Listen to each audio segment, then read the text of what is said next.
Usai meninjau pelabuhan 16 Ilir, Menteri Perhubungan Budi Karya Sumadi bersama PJ Gubernur Sumatera Selatan Agus Patoni melanjutkan rapat terbatas di Gria Agung pada Sabtu 14 Oktober 2023.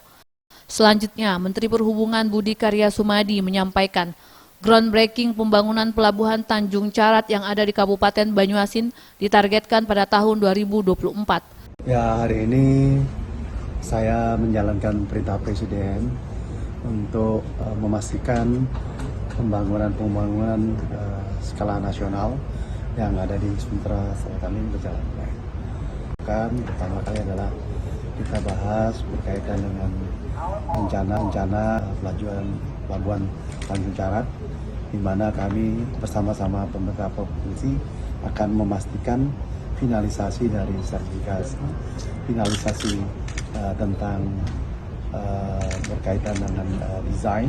Saya melihat bahwa Pemda sangat serius, lalu masyarakat juga antusias.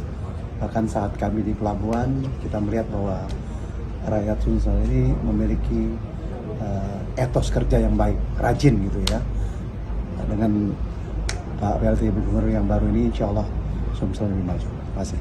Sementara itu, PJ Gubernur Sumatera Selatan Agus Patoni menyambut baik dilanjutnya rencana pembangunan pelabuhan Tanjung Carat. Semua program yang masuk ke sini, apalagi ini untuk memperlancar transportasi, kemudian untuk pelayanan, kita pasti dukung. Dan tadi di dalam juga sudah kita bahas apa lagi yang akan kita lakukan, langkah-langkah apa yang akan kita lakukan dan perlu kita lakukan percepatan. Tim Liputan Sriwijaya TV.